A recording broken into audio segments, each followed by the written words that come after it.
Conduite addictive et milieu professionnel, de quoi parle-t-on? La question de la prévention en lien avec les consommations de substances psychoactives en milieu professionnel fait l'objet d'une mobilisation croissante de l'ensemble des acteurs du monde du travail et de la santé. Cependant, les pratiques addictives ne se limitent pas seulement aux substances psychoactives. Elles peuvent concerner des comportements tels que la dépendance au travail, à Internet, au téléphone portable, aux jeux vidéo, aux jeux d'argent, etc. Substance psychoactive, de quoi s'agit-il exactement? Un produit psychoactif est une substance qui, lorsqu'elle est consommée, agit sur le système nerveux et qui peut modifier la perception, les humeurs, les sensations, l'état de conscience et la motricité des individus. Il en existe de plusieurs sortes. Les produits d'origine naturelle comme le cannabis, le café, et les produits psychoactifs synthétiques qui vont être les drogues de synthèse, les médicaments psychotropes. On peut les classer en 3 grandes catégories. Les dépresseurs, ce sont ceux qui ralentissent le système nerveux, comme la morphine, l'héroïne, l'alcool. Les stimulants, qui vont activer le système nerveux, on retrouve le café avec la caféine, le tabac, les amphétamines, la cocaïne, etc. Puis les hallucinogènes qui perturbent le système nerveux. On retrouve alors le cannabis, le LSD, la kétamine ou les solvants. Quelles sont les conséquences de ces substances psychoactives? Vous le savez sûrement, la consommation de produits psychoactifs n'est pas sans conséquences pour la santé. Les risques physiques et psychiques sont importants, mais aussi les risques sociaux. Concernant les troubles sur la santé, on retrouve différents risques. L'insomnie, les vertiges, le coma, la perte de mémoire, certains cancers et des pathologies hépatiques. Ces risques peuvent être associés ou non. La consommation de produits psychoactifs a donc des impacts directs sur la santé et notre organisme. Concernant les conséquences psychiques, on peut retrouver une modification des sensations, des perceptions, des troubles psychiques tels que le stress, la panique, les angoisses, l'instabilité émotionnelle ou encore des bouffées délirantes.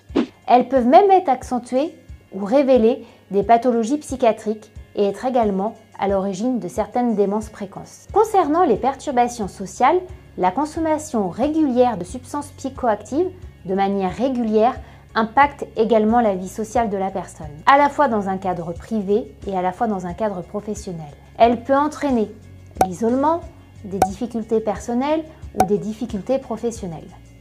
Une consommation de substances psychoactives peut aussi engendrer à terme une dépendance. Elle se traduit par un besoin incontrôlable de consommer, malgré les conséquences négatives et néfastes liées à cette consommation. L'addiction, c'est quoi au juste?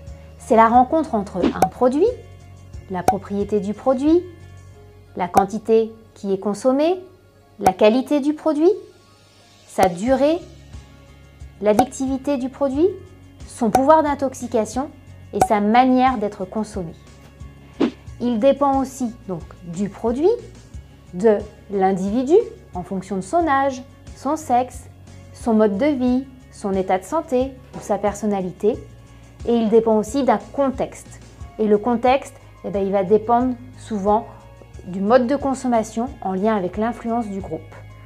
On retrouve aussi l'accessibilité du produit et le contexte socio-professionnel.